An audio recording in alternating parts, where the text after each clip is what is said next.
तो शुरुआत में हम देखते हैं कि कंपनी के बहुत सारे वर्कर्स समंदर के बीच ड्रिलिंग करने यानी समंदर में कुछ खोजने के लिए खुदाई करने आए थे। वो बड़ी मेहनत के बाद घर वापस जा रही थी, पर तभी रिक की मैनेजर मैग्नस के पास कंपनी के हेड की कॉल आती है जो बताता है कि हेलीकॉप्टर्स जो आप लोगों को लेने आ रही थी इमरजेंसी की वजह से वो कहीं और जा रही है। रिक यानी समंदर के बीचों बीच एक जगह जिसके पास बहुत सारी शिप्स भी होती है। अब मैग्नस जब ये पूछती है कि मेरे वर्कर्स को कब लेने आएंगे कि तभी कॉल बंद हो जाती है। तब इधर पूरी ही जगह का कम्युनिकेशन सिस्टम भी बंद हो जाता है, यानी जिसके जरिए ये किसी से भी राब्ता कर सकते हैं, जिस वजह से डॉक्टर जो अपने घर कॉल कर रही थी उसकी कॉल कट हो जाती है और फुलमर नाम के इलेक्ट्रिशियन का रेडियो सिस्टम बंद हो जाता है। मैग्नस एक मीटिंग बुलाती है जिसमें वो कहते हैं कि फिलहाल तो हेलीकॉप्टर्स हमें नहीं लेने आ रहे, जिस वजह से वो सारे लोग काफी परेशान हो जाते हैं। उनमें से बूढ़ा आदमी बार बार पूछता है कि आखिर क्यों नहीं आ रहे हेलीकॉप्टर्स। अब तभी अचानक सारे लाइट्स भी बंद हो जाती है। फुलमर देखते हैं कि अभी फिलहाल थोड़ी बहुत लाइट्स जनरेटर से चल रही है और एक के मेन एसी का प्रेशर भी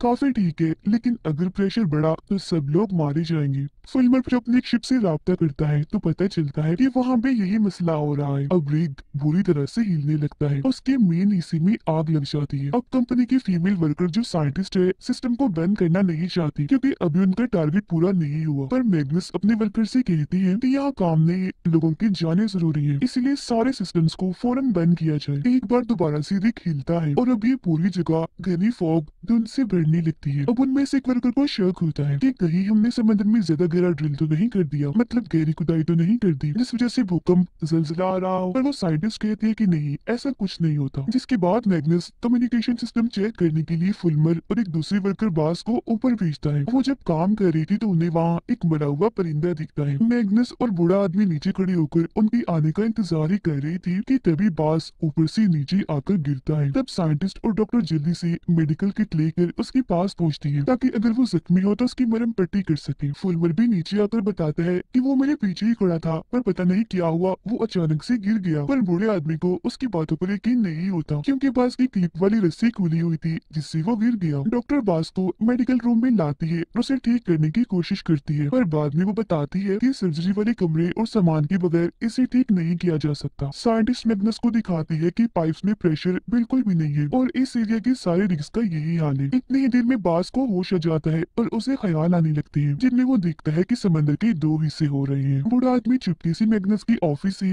कंपनी की खुफिया फाइल उठाता है जो देख वो चिढ़ जाता है। सब वर्कर्स को इकट्ठा करके बताता है कि कंपनी हमसे झूठ बोल रही थी। इतनी ही देर में मैग्नस भी यहाँ आ जाता है जिसे ये कबूल करना ही पड़ता है कि हाँ ये सच कह रहा है, कंपनी इस प्रोजेक्ट को बैन कर रही है जिस वजह से बहुत जल्द अब सबकी नौकरियां जाने वाली है। अभी वो ये सब बता ही रहा था कि तभी उन पर पता नहीं कहां से राख गिरने लगती है जो काफी अजीब था क्योंकि आसपास कोई वोल्केनो ज्वालामुखी नहीं था। तभी इधर बास भी आ जाता है जो काफी अजीब सा दिख रहा था, बताता है कि अब काफी देर हो चुकी है, तबाही शुरू हो गई है। इतना कहकर वो गिर जाता है। फिर बाद में जब उसे होश आती है तो उसे कुछ याद नहीं था कि मैं ऊपर से गिरा था या मैंने तबाही की कोई बात की थी। वो बस इतना कहता है कि जब मैं ऊपर था तो मैंने फॉग में कोई चीज देखी, जिसके बाद मेरे दिमाग में अजीब तरह की आवाजें आने लगी। उसकी बातें अनसुनी करके डॉक्टर उसका खून लेने लगती है सैंपल के तौर पर, जिस वजह से वो चिढ़ जाता है। कहता है कि तुम लोगों ने मेरी चेतावनी को नजरअंदाज करके अच्छा नहीं किया और अब एक बड़ी लहर आ रही है। पर जैसे तैसे डॉक्टर उसे सुला देती है और साइंटिस्ट को बताती है कि हेरर इसके जख्म अपने आप ही ठीक हो रही है। उनके जाने के बाद बास जब उठता है तो अपने बाजू पर देखता है कि वहाँ कोई चमकदार चीज है और यही उसके जख्मों को ठीक कर रही है। सभी देखते हैं कि उनका शिप उनसे राब्ता करने की कोशिश कर रहा है पर गलत जगह वो आगे बढ़ रहा है। मैसेज को देखने के लिए मैग्नस एक वर्कर को भेजता है तो पता चलता है कि वो शिप इनसे मदद मांग रहा है। मैग्नस फुलमर को कहता है कि लाइट्स के जरिए उन्हें सिग्नल्स भेजो और पता लगवाओ कि वो इस फोग के बारे में क्या जानते हैं। बूढ़े आदमी को कमरे में बंद किया हुआ था जिस वजह से वो गुस्से में पागल हो रहा था, लगातार दरवाजा तोड़ने की कोशिश करने लगता है। मेडिकल रूम में बास देखता है कि उसके जख्म भर गए हैं। वो खुद को जब शीशे में देखता है तो उसे ख्याल आता है कि उनका रिग तबाह हो रहा है। वो फिर यहाँ से निकलकर कमरे में आता है और वर्कर वाले कपड़े पहन लेता है। अब तभी उसके सर में जोरदार दर्द होने लगता है और उसका सोने वाला दांत टूटकर निकल आता है। राग को देखकर साइंटिस्ट कहती है कि मुझे कुछ ठीक नहीं लग रहा, इसके बारे में मैं जांच कर रही हूँ, तो तब तक सब अंदर ही रहिए, बाहर मत जाएं। फुलमरी ने आकर बताता है कि हमारी शिप का कम्युनिकेशन सिस्टम भी टूट चुका है और अगर सुबह का इंतजार किया तो वो किसी चीज से टकराकर तबाह हो जाएगी, हमें लाइट जलानी होगी। जिस पर साइंटिस्ट कहते हैं कि कंपनी से कॉन्ट्रैक्ट की वजह से हम ये नहीं कर सकते वरना हम पर कानूनी कार्रवाई भी हो सकती है। जिस पर मैग्नस कहता कहता है पर हम कॉन्ट्रैक्ट के नाम पर इतने सारे लोगों की जानें नहीं गवा सकते, तो फुलमर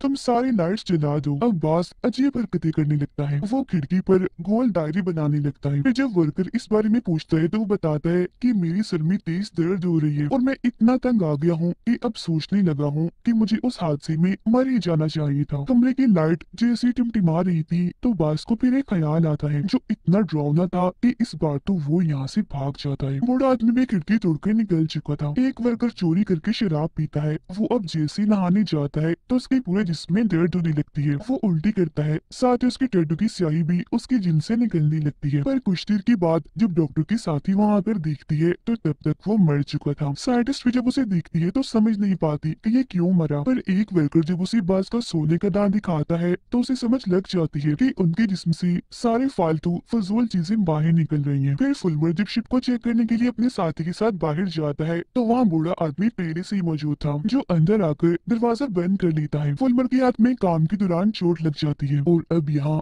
वो राह गिरना भी बंद हो जाती है। बूढ़ा आदमी अंदर आकर कंट्रोल रूम में जाता है और लाइट्स के जरिए मदद का सिग्नल भेजता है, जिस वजह से उनकी शिप अब फुल स्पीड में आने लगती है। ये देखकर फुलमर और उसका साथी अंदर जाने की कोशिश करती है पर दरवाजा तो बंद था। इसीलिए फुलमर चिल्लाने लगता है, जो आवाज सुनकर मैग्नस और डॉक्टर के साथ यहाँ आकर दरवाजा खोलती है और जाकर बूढ़े आदमी को रोकती है। जब एक मैग्नस समझाता है कि लेने की बजाय शिप में ये मैसेज भेजो कि वो गलत रास्ते पर जा रही है। इसी बीच एक वर्कर लाइट्स के जरिए बास के पास जा पहुंचता है, जो बाहर खड़ा हुआ था। वो उसे अंदर आने का कहता है पर बास उसे मना कर देता है, ये कहते हुए कि मैं पानी की उस क्रीचर को देखना चाहता हूँ जो ये सब कर रहा है। वो वर्कर अब जैसे उसके पास जाता है तो वो उसका गला पकड़कर उसके मुंह से पानी बाहर निकालता है। अब तभी एक वर्कर आकर इन्हें बताता है कि शिप की साइड बदलने की वजह से एक काफी बड़ी लहर इसी तरफ आ रही है, तो जल्दी से अंदर आ जाओ। जो सुनकर बाजू से वही छोड़कर अकेला ही अंदर भाग जाता है। मैग्नस आकर उस वर्कर को होश में लाने की कोशिश तो करता है पर उसकी मौत हो चुकी थी। साइंटिस्ट राख पर खून डालती है तो पता चलता है कि राख में कोई छोटे छोटे से जानवर हैं जो कीड़े हैं। वो फिर मैग्नस और डॉक्टर को बुलाकर इस बारे में बताती है कि राख की जांच करने से पता चला है कि उसमें कोई जानदार है जो कीड़े हैं, जो किसी एक ऐसे इंसान की तलाश में है जिसके जिस्म वो पनाह ले सके और उसे अपने साथ शामिल कर ले। जिसके भी जिस्म ये घुसती है तो उसके जख्मों को तेजी से ठीक कर देती है, क्योंकि उन कीड़ों को पलने फूलने के लिए ताकतवर जिस्म की जरूरत होती है। इसीलिए हमें राख से दूर रहना होगा और बास की तरह जितने भी लोगों के जिस्म में जख्म है उनकी हिफाजत करनी होगी। जो सुनकर मैग्नस कहता है कि मुझे बास में कुछ ठीक नहीं लग रहा, ऐसा करो कि सबके खून के सैंपल ले लो जिनको हम बास के खून से मिलाकर देखेंगे। अब आहिस्ता से फोक दूर होने लगती है और पास वाला रिग पूरी तरह से तबाह हो जाता है। बास साइंटिस्ट की रिसर्च वाले कागजों को देख रहा था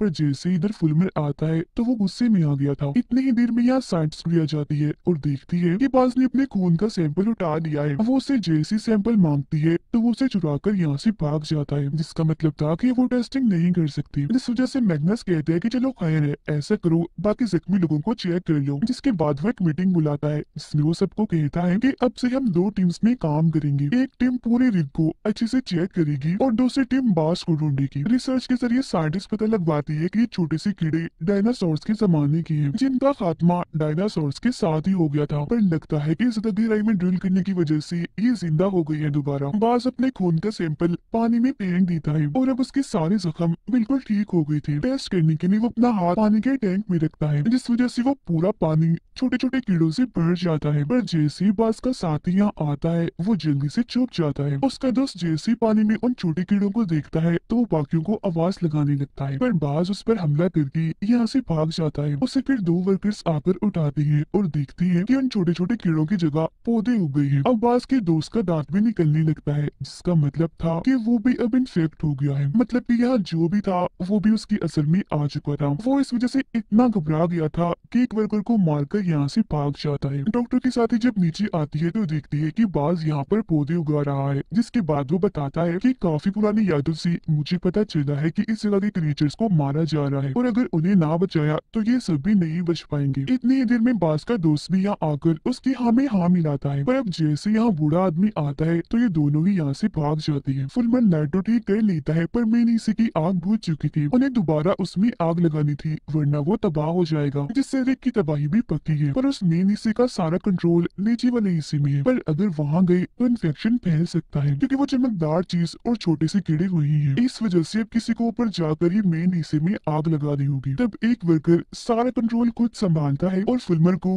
मेन हिस्से के पास भेजता है। वो आगे बढ़ता है और काफी अच्छा निशाना लगाकर मेन हिस्से में आग लगा देता है, पर फुलमर खुद काफी जख्मी हो गया था, जिसके बाद फौरन उसे मेडिकल रूम में लाया जाता है। नीचे वाले हिस्से में जहाँ बाज था वहाँ उसके ख्याल और भी भयानक होने लगते हैं, जिनमें वो देखते हैं कि अगर इन छोटे छोटे कीड़ों को बचाना है तो पूरे रिग के सिस्टम को बंद करना होगा। उधर फुलमर दोबारा से ठीक होकर अपने रिसर्च में लग जाता है, पर वो जाने अनजाने में कॉपी पर बिल्कुल वैसे गोल दायरे बनाता है जैसे बाज ने बनाए थे। मैग्नस सबको कंट्रोल रूम में बुलाते हैं, क्योंकि बाज जो नीचे वाले कंट्रोल रूम में है रिग की सारी सेफ्टी हिफाजत खत्म कर रहा है, जिस वजह से प्रेशर हद से ज्यादा बढ़ रहा था। अब वो एक कैमरा डिवाइस को पानी में भेजते हैं और देखते हैं कि भूकंप की वजह से जमीन पर बहुत सारे गोल दायरे बन रहे हैं, जो फुलमर को अपने ड्राइंग की याद दिलाती है। अब इस वजह से एक वर्कर नीचे कंट्रोल रूम वाले एरिया में जाकर इस सेफ्टी खत्म करने वाले सिस्टम को रोक देता है, जिससे बाज का प्लान फेल हो गया था। वो काफी गुस्से में आ जाता है। वो कंप्यूटर से फिर डायरेक्ट सिस्टम को हैक करने लगता है, लेकिन वहाँ एक अलार्म बच जाता है, जिससे वो अपने प्लान में कामयाब नहीं हो पाता। एक वर्कर के पास मैसेज आता है, जिससे पता चलता है कम्युनिकेशन सिस्टम ठीक हो चुका है। मैग्नस भी मदद मंगवाने के लिए फौरन गार्ड को मैसेज करता है, जबकि फुलमर उन गोल दायरों के बारे में पता लगवाने की कोशिश करता है। उधर डॉक्टर जब अपनी बहन से बात कर रही थी तो तभी फोक तेजी से जमीन की तरफ बढ़ने लगती है, जिससे सिग्नल्स के साथ साथ इंटरनेट भी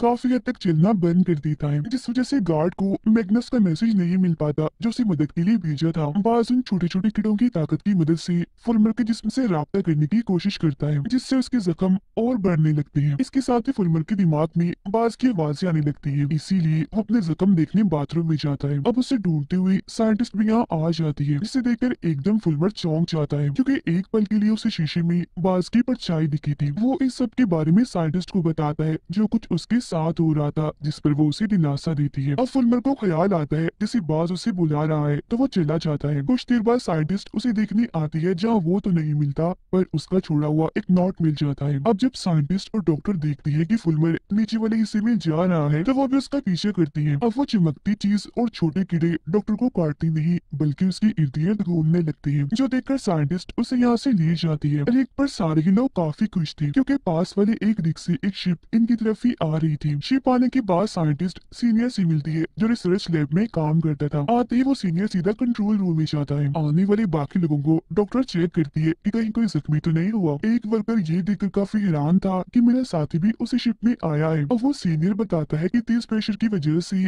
मेरा रिग फट गया था। साइंटिस्ट उससे पूछती है कि आपको इस रिग में क्यों भेजा गया, जिसका वो कोई जवाब नहीं देता। अब वो नया आने वाला वर्कर बताता है कि जब हमारी रिग में ये सीनियर आया तो उसने बहुत सारे औजार समंदर की गहराइयों में भेजे, क्योंकि वो तेल नहीं निकाल रहे थे बल्कि कोई और चीज औजारों के साथ नीचे भेज रहे थे, जिसके बाद फोग आई और लो वाइब होने लगी। पर सीनियर तब भी नॉर्मल था, उसे देखने से लग रहा था जैसे वो ऐसा ही चाहता है। उसने प्रेशर बढ़ने की जरा भी परवाह नहीं की, बल्कि औजार भेजकर वो जो टेस्ट करना चाहता था उसने बस उस पर ध्यान दिया, जिस वजह से हमारा पूरा रिग तबाह हो गया। पर रिग तबाह होने से पहले उसने अपनी टेस्ट का सारा डेटा मिटा दिया। कंपनी उसे और वो कंपनी को मेल भी कर रहा था, जिसका मतलब था कि वो ये सब पहले से ही जानता था और कंपनी ने जानबूझकर उसे यहाँ भेजा था। डॉक्टर साइंटिस्ट की रिसर्च देखकर बताती है कि ये जो दायरे हैं वो 5 अलग अलग चीजों की पहचान है और 5वां दायरा तबाही का है जो फैल रहा है, जिसका मतलब हम बहुत जल्द मिटने वाले हैं। सीनियर बताता है कि मेरे रिग में इन्फेक्टेड लोगों ने तेल के कुएं में आग लगा दी थी ताकि ये सारे जानदार कीड़े मारे जाएं। वो फिर कहते हैं कि मैं कुछ लोगों को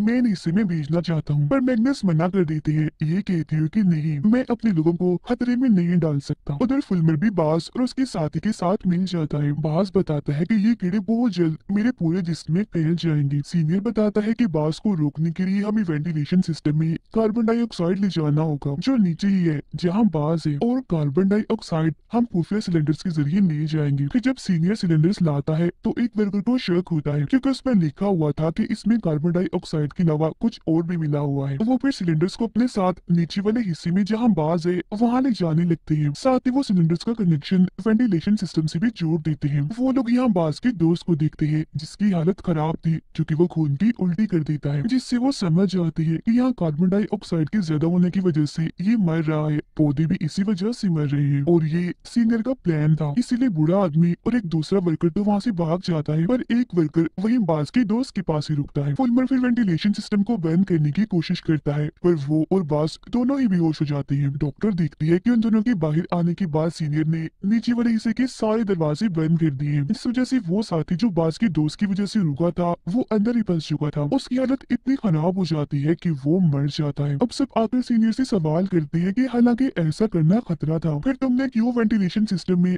कार्बन डाइऑक्साइड को मिक्स किया? इस पे वो कहता है कि ये कोई खतरा नहीं है, बल्कि ये जिंदा रहने का एक तरीका है। वेंटिलेशन सिस्टम को बंद करने के लिए साइंटिस्ट उस नीचे वाले हिस्से में जाती है जहाँ फुलमर भी होश पड़ा हुआ था। वो उसे होश में लाने की कोशिश करती है, पर वो नहीं आता। लेकिन अब वो जैसे पौधों पर हाथ रखती है तो तभी फुलमर की आंख खुल जाती है। उसे होश आ गई थी, जिसके बाद ये दोनों यहाँ से निकल जाते हैं। बाज की भी आंख खुल गई थी, उसे भी होश आ गई थी और अब वो पांचवा दायरा भी बंद हो गया था। नया वर्कर बताता है कि सीनियर ने टेस्टिंग को हद से ज्यादा बढ़ा दिया ताकि रिक तबाह हो जाए और ये सारे छोटे कीड़े मारे जाएं। जिसके बाद सीनियर छोटी कश्ती के जरिए यहाँ आ गया हमारे साथ और कई सारे लोगों को वहीं मरने के लिए छोड़ दिया। फिर जब मैग्नस इस बारे में सीनियर से बात करता है तो वो कहता है कि ये मेरी कंपनी की पॉलिसी है कि चाहे कुछ भी हो जाए ड्रिलिंग हमें नहीं छोड़नी, तो इसलिए उन जानदारों को कीड़ों को खत्म करने के लिए कंपनी ने मुझे भेजा है, क्योंकि अगर उन्हें नहीं मिटाया गया तो वो दुनिया भर में फैल जाएंगे और तो जिंदा रहने के लिए हमें सारे इन्फेक्टेड इंसानों को भी खत्म करना होगा। पर साइंटिस्ट इस बात से बिल्कुल भी सहमत नहीं होती, कहती है कि फुलमर हमें इससे भी अच्छा सुझाव दे सकता है। उधर बाज महसूस करता है कि ये कीड़े मेरे जिस्म में सिस्टम को बंद कर रहे हैं। जिसके बाद यहाँ एक और भूकंप आता है। फुलमर बाज से राब्ता करने की कोशिश करता है, जिससे उसे पता चलता है कि ये जानदार ये कीड़े पूरे समंदर को साफ कर रही हैं। ये देख साइंटिस्ट कहती है कि कीड़ों की तादाद बहुत ज्यादा है तो उन पर हमला करने से कोई फायदा नहीं होगा, हमें बाज से बात करनी चाहिए, वही इनको रोक सकता है, क्योंकि सिर्फ वही इन कीड़ों से जुड़ सकता है, बात कर सकता है। जिसके बाद वो तीनों जब नीचे वाले हिस्से में जाते हैं तो वहाँ बाज रो रहा होता है कि बहुत देर हो चुकी है, मैं अपने काम में नाकाम रहा। सीनियर के इरादों के बारे में सबको पता चल गया था, इसीलिए वो नए वर्कर से कहता है कि अगर तुमने मेरा साथ दिया तो मैं तुम्हें और तुम्हारे साथी को यहाँ से बचाकर ले जा सकता हूँ। अब इस वर्कर को शक था कि सीनियर इस रीत को भी तबाह न कर दे, तो वो माइक्रोफोन ऑन कर देता है, जिस वजह से सीनियर की ये बातें स्पीकर पर हर कोई सुनने लगता है। अब भूकंप आने लगता है तो सीनियर रिक को तबाह करने की सिस्टम को चालू कर देता है। इसी वक्त हेलीकॉप्टर्स भी यहाँ आ गए थे जो इनसे राब्ता करने लगते हैं, पर क्योंकि सीनियर अकेला ही बचना चाहता है तो वो ऊपर आ जाता है। उसे देखकर डॉक्टर और उसके साथी उसका पीछा करते हैं, जबकि नया वर्कर और उसका साथी धमाके को होने से रोकने की कोशिश करने लगते हैं। वो फिर जाकर सबको बताते हैं कि हमने धमाका होने से तो रोक लिया है, पर तबाही होने वाली है, सुनामी आने वाली है, हमें जल्दी यहाँ से निकलना होगा। जाने से पहले बूढ़ा आदमी सीनियर को जोर से मुक्का मारता है। अब यहाँ भूकंप के झटके बढ़ते जा रहे थे तो वो नीचे वाले हिस्से से बाहर निकल आते हैं, पर बाज यही रुकने का फैसला करता है, क्योंकि वो इन कीड़ों के सामने ये बात साबित करना चाहता है कि इंसानों के बीच में कुछ लोग अच्छे भी होते हैं। जिसके बाद बचे हुए सारे लोग हेलीकॉप्टर में बैठकर आखिरकार वहाँ से उड़ जाते हैं, पर तभी एक सुनामी आकर पूरे ही रिक को अपनी लपेट में ले लेती है। बाज जो कि था तो जिंदा, पर वो चमकदार उन कीड़ों के साथ मिल जाता है। अब ये सुनामी शहर की तरफ बढ़कर वहाँ भी तबाही मचाने लगती है, जिसमें बहुत सारे लोग मारे जाते हैं, जिसके साथ ही सीजन इधर ही खत्म हो जाता है।